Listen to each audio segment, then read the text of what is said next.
के लिए आज अपन बात करने वाले हैं एक्सरसाइज 4.3 के रिमेनिंग क्वेश्चन। पिछले वीडियो में हमने इंट्रोडक्शन और सॉल्यूशन देखा था क्वेश्चन नंबर 1 और 3 का, जिसमें हमने सीखा लीनियर इक्वेशंस इन टू वेरिएबल्स के ग्राफ को कैसे हम बनाएंगे। तो वहाँ पर हमने सीखा भी, एक और सॉल्यूशन देखा कि जितनी बार वो लाइन एक्सिस को टच करेगी वो उसके क्या होंगे, पर्टिकुलर सॉल्यूशंस होंगे, एक्स और वाई की वैल्यू होंगी। क्वेश्चन नंबर 2, क्वेश्चन नंबर 3 कराने का मेरा वही मकसद था कि आपको समझ में आए कि कहाँ फंडामेंटल लेकर चलते हैं कि जब वैल्यूज़ दी जाए तो वो सॉल्यूशन कैसे हैं। तो वहाँ पर फील के थ्रू आप समझे। Give the equations, question number 2 exercise 4.3, give the equation of two lines passing through the 2,14, how many more such lines are there and why. देखो जरा, हमें कोऑर्डिनेट्स दे दिए 2,14। अब हमें पर्टिकुलर इक्वेशंस बनानी है। कितनी इक्वेशन बनानी है? 2 लाइन इक्वेशंस बनानी है, और ये भी पता लगाना है इस इस कोऑर्डिनेट से कितनी लाइन और पासिस हो सकती है। तो बेसिकली ये उस इक्वेशंस का सॉल्यूशन होगा। एक्स और वाई की वैल्यू दी गई है, तो एक्स की वैल्यू बेटा 2 दी है, वाई की वैल्यू 14 दी है। अब इसको इक्वेशन कैसे बनाएंगे, सबसे इम्पॉर्टेंट सवाल रहता है कि हम इक्वेशन कैसे बनाएंगे। तो देखो बेटा, तुम्हें एक्स की वैल्यू दी गई है, वाई की वैल्यू दी गई है, तो सिंपल हमारी इक्वेशंस कैसे बनेगी। तो देखो, इन वैल्यूज़ को आपको रखना नहीं है। मैं क्या कह रहा हूँ, इन वैल्यू को रखना नहीं है, बिना रखे हुए इस वैल्यू को उस तरीके से ट्रीट करना है।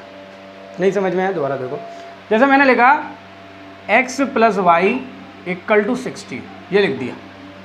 मतलब x की वैल्यू मैंने रखी नहीं, लेकिन x की वैल्यू मेरी कितनी है? 2 है। y की वैल्यू मैंने रखी नहीं, लेकिन y की वैल्यू क्या है? 40। वैल्यू को रखना नहीं है। वैल्यू को रखोगे तो कन्फ्यूज़न होगा। ऐसे समझ सकते हो दिमाग के तौर पर कि 2 + 14 मैंने 16 कर दिया। ओके, समझ में आ रहा होगा। सेकंड इक्वेशन, वैल्यू को नहीं रखना, तो मैं दूसरी इक्वेशन ये भी कर सकता हूँ, 2 - 14 = -k12। क्या कर सकता हूँ? x - y = -k12। बस x को आगे लिखना, क्योंकि स्टैंडर्ड फॉर्म हम पढ़ के आए हैं, ax + by + c = 0। ये स्टैंडर्ड फॉर्म पढ़ के आए हैं। तो ये पर्टिकुलर इक्वेशंस होगी। आप कुछ बना सकते हो, कुछ भी। मैं बना सकता हूँ 7x - ky = 0। तो x की वैल्यू आप रख के भी देख सकते हो। देखो x की वैल्यू कितनी है? 2। 7 2 - y की वैल्यू कितनी है? 40। अब देखो सेटिस्फाइड करेगा नहीं करेगा, कट गया, आंसर 0 आ रहा। तो वैल्यू को आपको पुट करके दिखाना नहीं है, लेकिन आपको ऐसे ट्रीट करना है कि वैल्यू उसमें हैं। और भी इक्वेशंस आप बना सकते हो। मोरेवर 2 इक्वेशंस पूछी थी मैंने, 2 इक्वेशंस से बढ़कर 3 बता दी। एक इक्वेशन आप खुद बनाने की कोशिश करना, how many more such line can pass through the. तो इससे इनफाइनाइटली लाइन पास हो सकती है। ऐसा पर्टिकुलर नहीं है कि एक लाइन पास हो, 2 लाइन पास हो, इनफाइनाइटली लाइन पासिस थ्रू। क्योंकि हम पढ़ के आए थे इस सॉल्यूशन के, इसके मेनी सॉल्यूशंस हो सकती हैं, एक सॉल्यूशन नहीं होगा। तो जब इसके इनफाइनाइटली मेनी सॉल्यूशंस हो सकते हैं, लेट मी 2 मिनट, अरे हाँ, जब इसके इनफाइनाइटली, अरे फोकस चेंज हो गया क्या? हाँ सही। जब इसके इनफाइनाइटली मेनी सॉल्यूशंस हो सकते हैं, तो इस इक्वेशंस की मेनी लाइन क्यों नहीं हो सकती? समझो ना उस चीज़ को। जब इसके मेनी सॉल्यूशन, इस इक्वेशंस के मेनी सॉल्यूशंस हो सकते हैं, तो इसकी मेनी लाइंस होंगी, मतलब इनफाइनाइटली मेनी लाइंस होंगी। ये हमने सीख लिया इस इक्वेशंस की मदद से। बात समझ में आया? क्वेश्चन नंबर 3 हम देख चुके थे पिछली वीडियो में। Question number 4 most important question है बेटा, समझने वाला क्वेश्चन है, रटने वाला क्वेश्चन नहीं है। The taxi fare in a city is as follows for first kilometer the fare is 8 rupees 8, and for the subsequent distance it is rupees y per kilometer. Taking the distance covered by x kilometer and total fare rupees is y. Write the linear equation for this information. Draw its graph. तो एक taxi fare है, taxi fare मतलब taxi का मेला। For first kilometre, जो 1 kilometre चलने पर वो कितने रुपए ले रहा है आपसे? 8 रुपये, ठीक है ना। और taking the distance covered as x, ऐसे मान के चलते हैं, ये टोटल रास्ता है और टोटल डिस्टेंस को मैं x मान लेता हूँ। Let the total distance v x kilometre और लेट द क्या लगेगा, let the total fare, fare माने charges, total fare, total fare माने चार्जेस, वो कितना अभी ₹y। ओके, अब टोटल कितना चल रहा है, वो x चल रहा है। अब उसने कहा 1 किलोमीटर वो चलेगा, जैसे टोटल इसको मान लेते हैं 1 किलोमीटर, तो उसे 8 रुपये देने हैं। तो जैसे a माना, इसको b माना और सीधा a से b गया तो 1 किलोमीटर हो गया, मान के चलते हैं, उसने खुद बोला 1 किलोमीटर, और b से c गया तो बेटा कितना हो जाएगा, सिंपल चिल्ला के बोलो x - 1 हो गया। इसमें कोई बड़ी बात थोड़ी नहीं, पूरा x है तो 1 में कितना ले रहा है, 8 रुपये ले रहा है, ₹8, और इसमें कुछ और ले रहा है, तो डिस्टेंस यहाँ की कितनी हुई, x - 1 किलोमीटर। इसको ध्यान से समझो। टोटल फेयर कितना है y, पहले y लिख दो इक्वल टू में अकॉर्डिंग टू क्वेश्चन, क्योंकि हम चार्जेस की कॉस्ट निकाल रहे हैं तो इक्वल टू में पैसा रुपये लिख दो पहले। y क्या है, टोटल चार्ज, इतनी चीज़ समझ लो। 1 किलोमीटर चल रहे हो तो 1 का मल्टीप्लाई 8 से दोगे। ऐसा क्यों कर रहे हैं, क्योंकि यहाँ a से b चल रहे हैं तो 1 का मल्टीप्लाई 8 से दोगे तो 8 रुपये देने हैं तुम्हें 1 किलोमीटर पर। प्लस सबस्क्वेंट डिस्टेंस का मतलब हो गया आगे चलते चलते तुम कितना चल लिए x - 1, क्योंकि टोटल डिस्टेंस कितनी x। तुम x - 1 का कितना चार्ज पे कर रहे हो, उसने बोला है सबस्क्वेंट पर किलोमीटर डिस्टेंस में तुम 5 रुपये पे कर रहे हो, तो इसमें मल्टीप्लाई किससे करूँगा, 5 से करूँगा। यानी कि ये क्या रुपये और ये भी क्या रुपये। तो हमारी एक थिंकिंग होनी चाहिए, दोनों को इक्वल टू में लिख रहे हैं तो दोनों में चार्जेस है, y चार्जेस है तो यहाँ भी चार्ज लाना है। 1 किलोमीटर में चल रहे हैं तो 8 का मल्टीप्लाई क्यों किया, क्योंकि चार्ज बनाना है, चार्ज मतलब पैसा, रुपये। x - 1 में 5 का मल्टीप्लाई क्यों किया, क्योंकि चार्जेस बनाने। 1 का मल्टीप्लाई इस वजह से किया क्योंकि उसने बोला 8 किलोमीटर चल रहे हैं तो 1 का मल्टीप्लाई करना है, और जो बाद की डिस्टेंस बची वो x - 1, इस वजह से इसमें 5 का मल्टीप्लाई करना। मतलब ये बोलना चाहिए फर्स्ट किलोमीटर की डिस्टेंस है और ये उसके आगे वाली सबस्क्वेंट की डिस्टेंस है जो उसने क्वेश्चन में गिवन दी है। क्वेश्चन आपको बिल्कुल बढ़िया तरीके से समझ में आ रहा होगा। इक्वेशन क्या हुई, 8 + 5x - 5 = y। ये सॉल्व हुआ बेटा, कितना हो गया, 5x + 3 = y। उस स्टैंडर्ड फॉर्म में लेकर आओ इसको, तो बेटा हुआ 5x - y + 3 = 0। ये क्या हुई, लीनियर इक्वेशन। स्टैंडर्ड तरीके से हम आंसर चेक कर लेते हैं। इसका आंसर दे रहा है इसका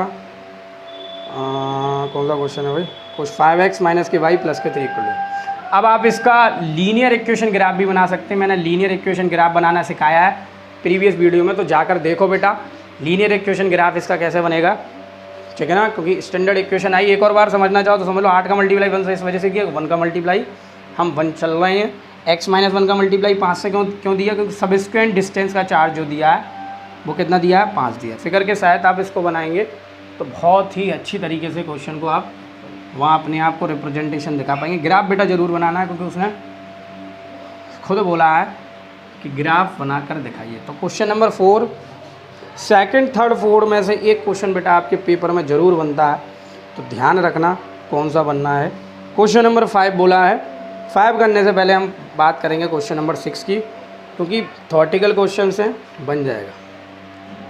क्वेश्चन नंबर 6 में क्या कह रहा है, if the work done by a body on application of a constant force is directly proportional to the distance traveled by a body, express this is in the form of equation in 2 variable, draw the graph of taken by constant force as 5 unit, also read from the graph the work done when the distance traveled by the body। अब देखो question क्या कह रहा है कि जो work done है W वो डायरेक्टली प्रोपोर्शनल है, इस directly proportional to the distance. ये तो हम पढ़ के आए हैं, नहीं पढ़ के आए हो तो आगे पढ़ोगे। W अब डायरेक्टली प्रोपोर्शनल है किसके, डिस्टेंस। डिस्टेंस को हम एस से शो करते हैं, आपने फिजिक्स में पढ़ा होगा चैप्टर नंबर 1 में, मोशन चैप्टर में। तो उन्होंने कहा जब ये प्रोपोर्शनलिटी का साइन हटता है तो एक कांस्टेंट आता है, तो F × S। F क्या है, कांस्टेंट आया। फॉर्मूला आप पढ़ के भी आए होगे, work done is equal to force multiply distance होता है, आगे देखोगे वर्क डन वाले फॉर्मूले में या वर्क डन के चैप्टर में। तो W is equal to F into S है। तो मेरा कहने का मतलब ये है कि फोर्स क्या है बेटा, कांस्टेंट है, और एस क्या बेटा, डिस्टेंस है, और W क्या, वर्क डन। तो पहले इसको तो linear equation in two variable के फॉर्म में लिखो। तो हमको W को x मान लेते हैं, x को y मान लेते हैं, s को y मान लेते हैं, ठीक है ना। तो लेट द डायरेक्टली प्रोपोर्शनलिटी का साइन होता है, ये इनवर्सली प्रोपोर्शनलिटी का होता है, जैसे 1 में होता है, ऐसे कुछ ऐसे होता है, लेकिन यहाँ ऐसा नहीं है, अपॉन में आता। तो let the work done of body be x, units बोला है तो बेटा यूनिट्स लिख देना, ओके। और लेट द वर्क डन नहीं, यह मानेंगे distance of body be y units, क्या मान लिया हमने, वाई यूनिट्स। कितनी चीज़ समझ गए। तो अकॉर्डिंग टू क्वेश्चन बोल रहा है, अब इसको आप रफली लिखना, डायरेक्ट लिख रहा हूँ कि x directly proportional to y, क्योंकि x किसको रिप्रेजेंट कर रहा है, वर्क डन को, और s किसको रिप्रेजेंट कर रहा है, y किसको रिप्रेजेंट कर रहा है, डिस्टेंस को। तो x directly proportional to y, तो क्वेश्चन हुआ x equal to F into y. ये कौन कह रहा है, f खुद कहा उसने, f को क्या लेना है, कांस्टेंट। तो लिख लो ब्रैकेट में f as a constant, okay, समझ में आ गया। अब उसने कहा है express in the form of linear, ये काम हो गया, लीनियर इक्वेशन में हमने कर दिया। ड्रॉ ग्राफ बनाना है कि लेना है x इक्वल टू 5, मतलब f उसने क्या बोला है, पहले के केस में, पहला नहीं, f इज इक्वल टू क्या बोला बेटा, 5 यूनिट्स, देखो खुद बोला है। तो x इक्वल टू क्या हो गया, 5/, ये आ गई लीनियर इक्वेशन, इसका ग्राफ बनाना। तो देखो जरा फटाफट से ग्राफ कैसे बनेगा इसका। आई थिंक इसका आपने ग्राफ देख लिया होगा प्रीवियस वीडियो में, नहीं देखा तो बेटा सीखो वहाँ कैसे बनाएंगे। तो x की वैल्यू 0 रखी तो y की वैल्यू क्या हुई, 0 हुई। x की वैल्यू अगर मैंने 5 रखी तो y की वैल्यू कितनी होगी, 1 होगी। ये आपको वहाँ सिखाया गया था। तो ये 1 2 3 4 5 -1 -2 -3 -1 -2 -3 1 2 3 4 और 5। 0,0 तो सिंपल ओरिजिन पर आ जाएगा, ये 1,5 तो सिंपल ये आ गया। और मैंने ये बताया था वहाँ, एक्सप्लेन करा था, ये जब भी ऐसा साइन होता है, y और x सामने होते हैं, ये हमेशा कहाँ से जाएगा, ओरिजिन से। ये किसकी रिप्रेजेंटेशन होगी, 1,5 की, और ये रिप्रेजेंटेशन होगी 0,0। तो इसकी पर्टिकुलर ग्राफ आ गया।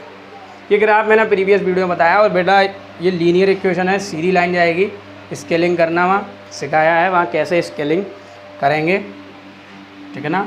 यहाँ कराएंगे तो बेटा टाइम ही ख़राब होगा और कुछ नहीं होगा। इसमें कुछ क्वेश्चनों के जवाब दिए हैं। आल्सो रीड फ्रॉम, अच्छा रीड भी करना, x from work done when distance table wise, यानी कि पहले केस में डिस्टेंस उसने दे दिया 2 यूनिट्स, डिस्टेंस कितनी दे दी है, 2 यूनिट्स। तो वर्क डन कितना हो गया बेटा, x इंटू 5 इंटू बाई तो ही माना मैंने डिस्टेंस, तो y इंटू 2 तो x इक्वल टू 10 यूनिट्स। तो कोऑर्डिनेट बन गया 10,2, ठीक है। सेकंड बोला है s जब 0 यूनिट्स है, s जब 0 यूनिट्स है तो x भी क्या हो जाएगा, 0, तो 0,0। तो इसको आप ग्राफ पर रिप्रेजेंट कर दीजिए। ये आपका क्या निकल के आया, वर्क डन निकल के आया, और ये भी आपका क्या निकल के आया, वर्क डन निकल के आया। ये हमने देख लिया कि इसकी ग्राफिकल रिप्रेजेंटेशन कैसी होगी, इतना आपको समझ में आ गया होगा। नेक्स्ट क्वेश्चन बढ़ते हैं। नेक्स्ट वर्ड प्रॉब्लम दी है क्वेश्चन नंबर 7 की, रीड कीजिए, NCERT निकालिए। और बेटा ग्राफ नहीं देखे हैं तो जाकर के प्रीवियस सेक्शन वीडियो में देखिए कि वहाँ ग्राफ को कितनी बारीकी की तरीके से समझाया गया है। Question number 7, Yamini and Fathima, 2 students of class 9th of a school together contribute ₹100 towards the Prime Minister Relief Fund to help the earthquake victims. Write a linear equation which satisfied these data. तो देखो these data को satisfied करना है तो यामिनी और Fathima 2 students हैं class 9th की, जो टोटल कंट्रीब्यूशन 100 रुपीज़ दे रहे हैं। तो हम क्या करते हैं, मान लेते हैं लेट द यामिनी को x नहीं मानेंगे, उसके कंट्रीब्यूशन को हम x मानेंगे। बात समझ में आया? तो लैंग्वेज थोड़ा सही से रखेंगे। तो let the contribution by Yamini V x rupees x, let the contribution by Fatima ही है ना, वी रुपई बाई रुपीज़ का साइन। एक ही कंडीशन दी है कि दोनों का कंट्रीब्यूशन ₹100 है, तो दोनों का प्लस कर देंगे, x प्लस वाई किसके इक्वल हो गया 100 के। और इसको शायद ग्राफ बनाना है क्या, right a linear equation which set है, बस लीनियर इक्वेशन बनानी है। लेकिन क्वेश्चन पेपर में अगर ग्राफ मांगता है, बेसिकली ग्राफ मांगा है, draw the graph of the same, तो ग्राफ बनाना है तो इसकी पर्टिकुलर वो लिखेंगे हम कोऑर्डिनेट्स x, y। और बेटा ऐसे कोऑर्डिनेट लेंगे, कैसे कोऑर्डिनेट लेंगे, ऐसे कोऑर्डिनेट लेंगे कि हमारा ग्राफ इजीली बन जाए। तो x की वैल्यू अगर हम 50 लेते हैं, और 50 तो बड़ी बन जाएगी, बड़ी नहीं, हम उसका स्केल चेंज कर देंगे, तो y की वैल्यू 50 आ जाएगी, ओके। और x की वैल्यू अगर हम y की वैल्यू 0 लेते हैं तो x की वैल्यू 100 आ जाएगी। बात समझ में आया? तो इसका ग्राफिकल रिप्रेजेंटेशन देखिए, यानी कि ग्राफ आप देख पा रहे होंगे चैप्टर नंबर 3 और 4 में टोटली भरे हुए हैं। तो जिसने कोऑर्डिनेट ज्योमेट्री ढंग से नहीं पढ़ी तो ग्राफ भी दिक्कत देगा। तो स्केल क्या करता हूँ, 1 यूनिट को 1 सेंटीमीटर को 100 यूनिट मान लेते हैं, 100 नहीं मानेंगे, 10 मान लो, ओके। समझ में आ गया? 10, 20, 30, 40, 50, 70 कम पड़ गया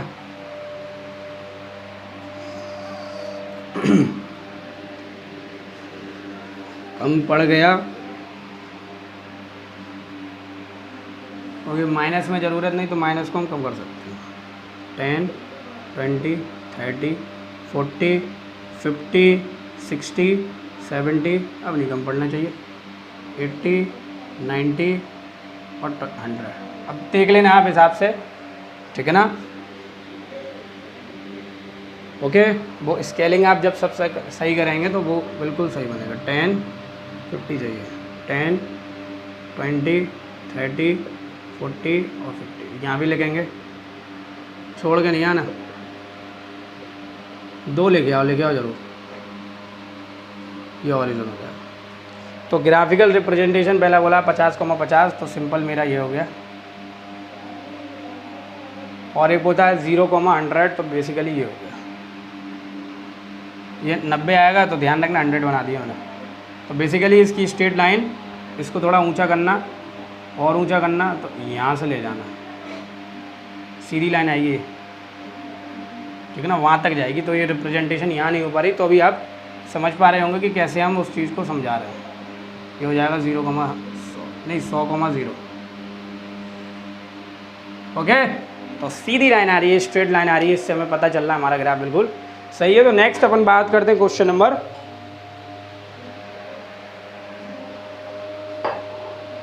8 के सॉल्यूशन में। In a country USA Canada, अरे भाई यूएसए में जाएंगे, Canada temperature is measured in Fahrenheit, where in country like Indian it is measured in Celsius. Here is linear equation that convert Fahrenheit to Celsius. Equation दी है बेटा उसकी, F =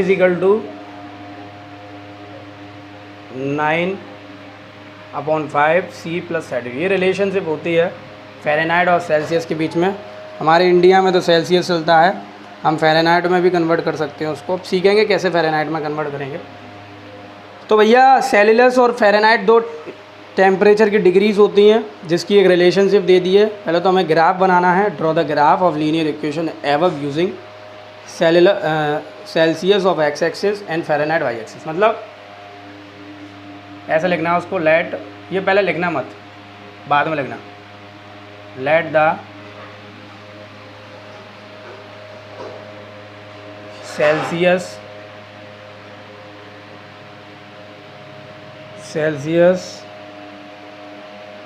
unit be x मान लेते हैं, और लेट द फ़ारेनहाइट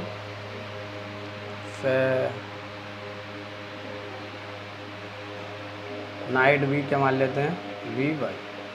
इतनी चीज़ समझ गए? चलो कोई दिक्कत नहीं। तो इसको इसकी फॉर्म में लिखो। तो एफ को क्या माना, वाई, तो इसकी आ जाएगा y, it can be written as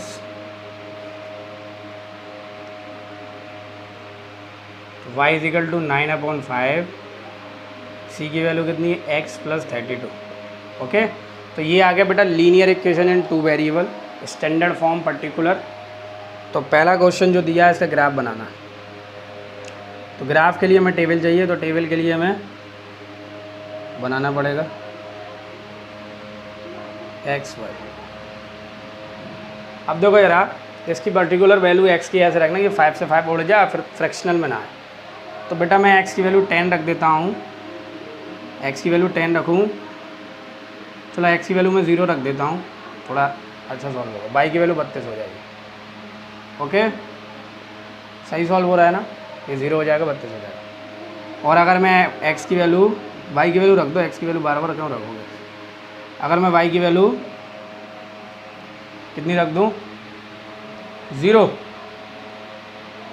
Y की वैल्यू 0 रखोगे तो 0 is equal to 9/5 x plus 32।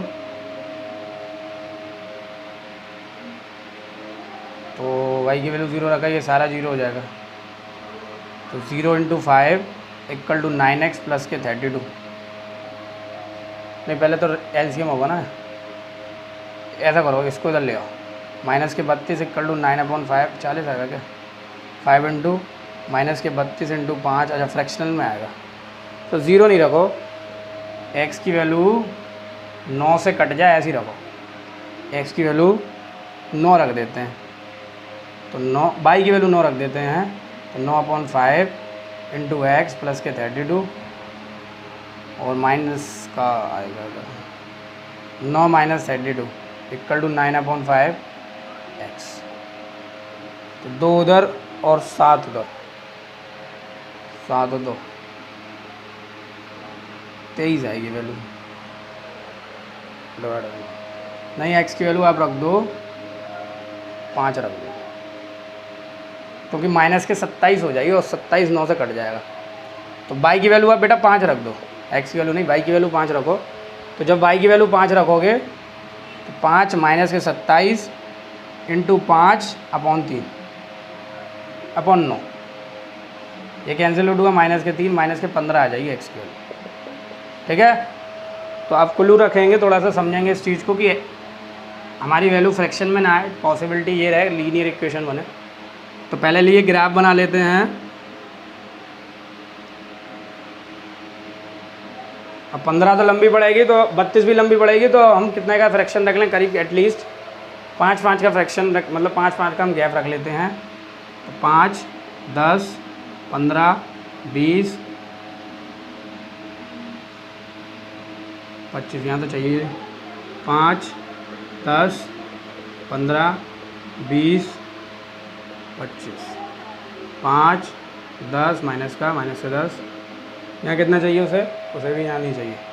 Minus का 15 माइनस का 20, यहाँ चाहिए उसे माइनस का 15, 5, अच्छा इसे 32 चाहिए इधर, तो इसको बढ़ा दो 30 और 35। हाँ, माइनस का 5, माइनस का 10, माइनस का 15, माइनस का 20। ठीक है, तो पहली लीनियर इक्वेशन मांगी है उसने, माइनस के 15,5, तो माइनस के 15,5 ये हो गया, नहीं माइनस के 15,5।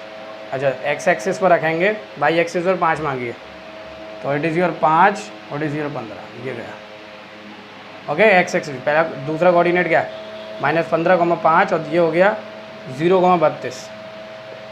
तो 0,32 हुआ, तो सिंपल ये हो गई 0,32। ठीक है ना, तो लीनियर इक्वेशंस आ रही है हमारी, सीधा कर देंगे उसको। ओह, सीधी बनी है अब की बार, नो स्नैक।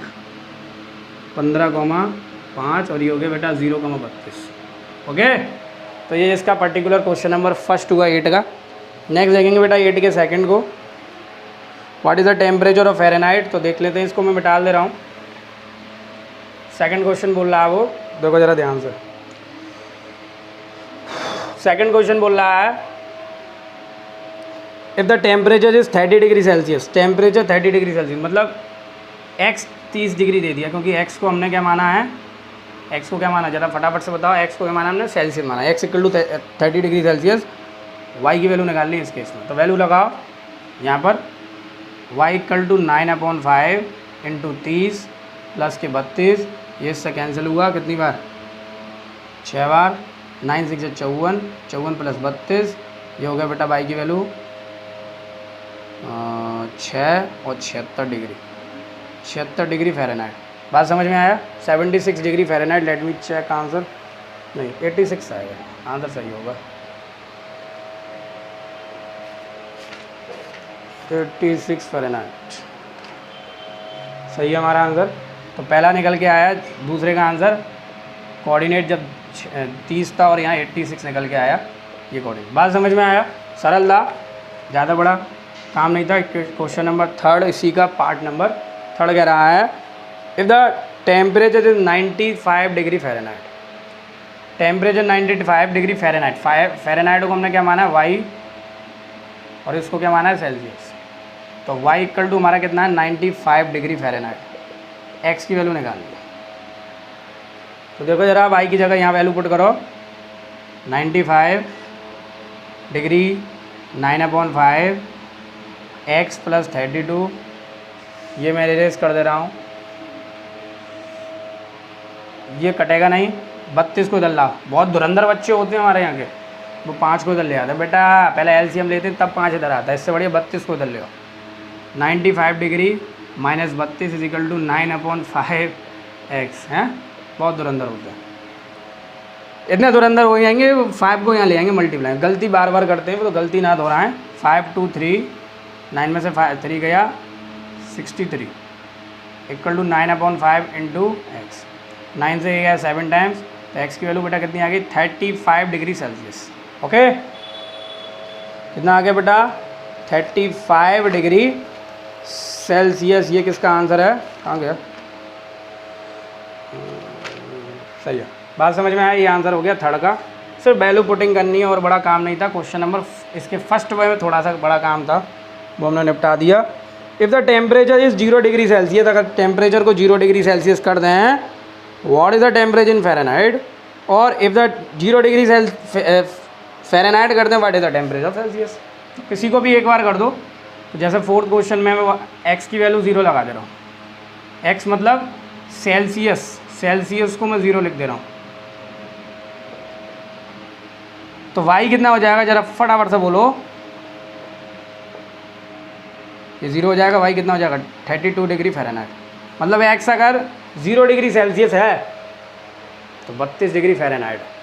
मतलब मैं बोलना चाहूँगा, अगर हमें एक ट्रिक, हमें यहाँ से एक जीके भी मिली कि अगर तुम्हारा कहीं का टेम्परेचर 0 डिग्री सेल्सियस है तो फ़ारेनहाइट में वो 32 डिग्री फ़ारेनहाइट हो जाएगा। मतलब सेल्सियस और फ़ारेनहाइट में 32 डिग्री का फ़र्क हो जाएगा। जैसे तुम्हारा टेम्परेचर कितना है, अभी का टेम्परेचर जो है 45 डिग्री सेल्सियस है, हाँ 45 डिग्री सेल्सियस टेम्परेचर है, इसमें 32 ऐड कर दो तो फ़ारेनहाइट में आ जाएगा। तो आंसर हो जाएगा 5 और 2 7, 77 87 डिग्री फ़ारेनहाइट में काम हो रहा है, फ़ारेनहाइट में। बात समझ गए। तो 0 डिग्री में कितना होगा बेटा 32 डिग्री फ़ारेनहाइट। ठीक है।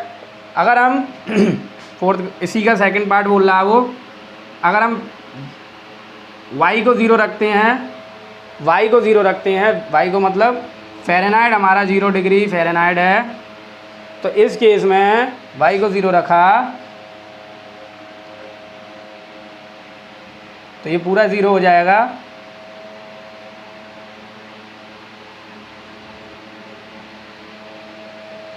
ये पूरा 0 हो गया, तो x की वैल्यू कितनी आई माइनस के 32 डिग्री सेल्सियस। ओके, समझ में आ गया, माइनस के 32 डिग्री सेल्सियस। ये किसका आंसर होगा, इसका आंसर होगा। इसका आंसर भी थोड़े चेक करने हैं हमें, क्योंकि कभी कभी झमेला हो जाता है। अच्छा 32 डिग्री फ़ारेनहाइट चाहिए, 17.8 डिग्री बोल रहा है, 17.8 डिग्री। अच्छा गलती हमने ही कर दी यहाँ से, गलती हमने ही कर दी, धुरंधर हम बन गए, गलत कर दिया यहाँ से। तो y की वैल्यू यहाँ 0 रखा, 0 = 9/5 x प्लस के 32। हम इधर ले आए 5 को डायरेक्ट, 5 को इधर नहीं लाना, एलसीएम के द्वारा लाना है। तो ऐसा करो 32 को इधर ले आओ, तो माइनस का 32 मल्टीप्लाई 5/9 = x। सॉल्व करोगे तो x की वैल्यू 17.8 डिग्री सेल्सियस आएगी। ओके, तो जब ये 0 डिग्री होगा y एक्सिस वाला, तो ये 17.8 डिग्री, 0, ये केस बनेगा यहाँ। ओके, तो next question number 5। I think आप क्वेश्चन को एंजॉय कर रहे होगे, समझ पा रहे होगे। तो समझ पा रहे हो तो बेटा हमारा दूसरा चैनल भी है साइंस कंजुगेट, वहाँ पर जाकर देखो, मोस्ट इंपॉर्टेंट प्लेलिस्ट क्वेश्चन डले हुए हैं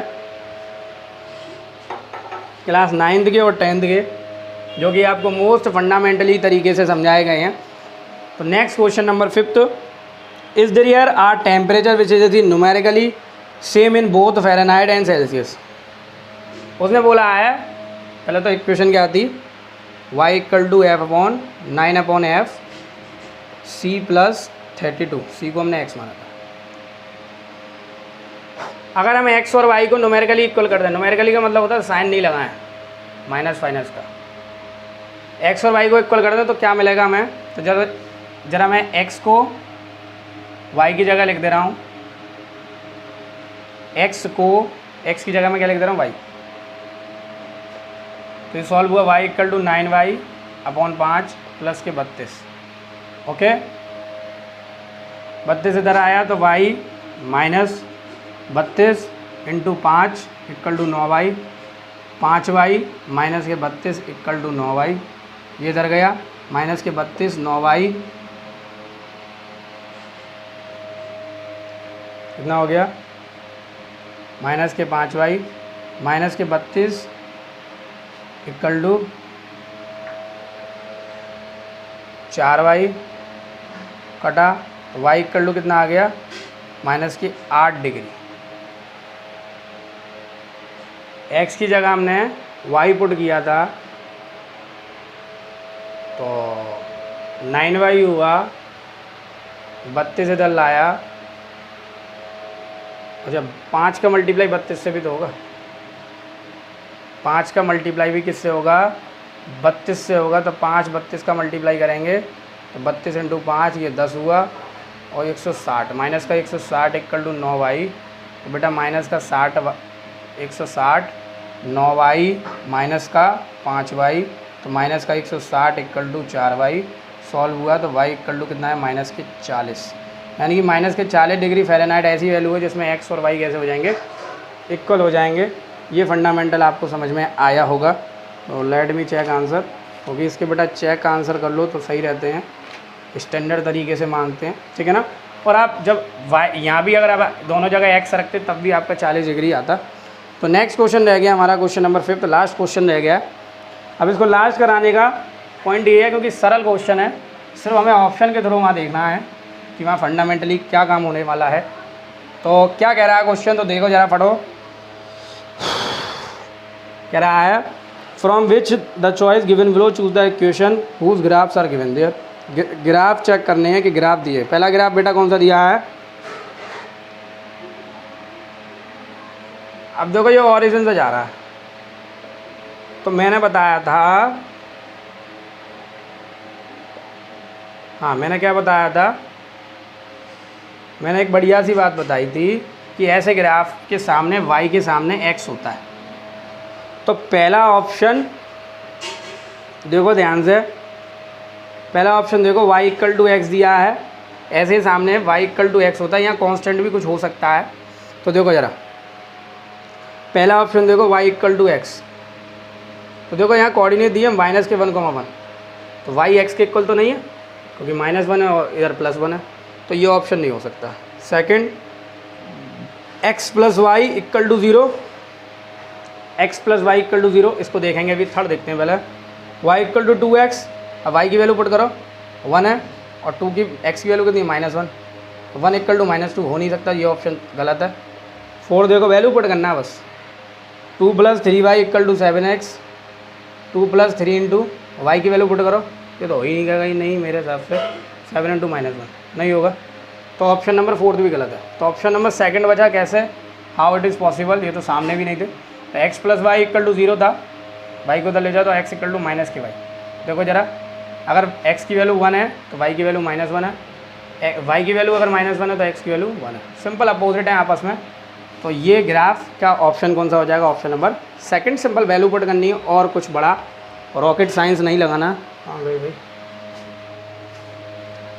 तो नेक्स्ट क्वेश्चन 5th का 2nd कर सकते हो। एक क्वेश्चन तो हम छोड़ देते हैं आपके लिए, क्योंकि होमवर्क देना भी ज़रूरत है। तो नेक्स्ट अपन बात करेंगे एक्सरसाइज, ये क्वेश्चन नंबर आपके लिए 5th का 2nd। तो नेक्स्ट अपन बात करेंगे एक्सरसाइज 4.4। तो जब तक बने रहिए आयुष जैन क्लासेस और साइंस एजुकेटर के साथ, पढ़ते रहिए और बढ़ते रहिए।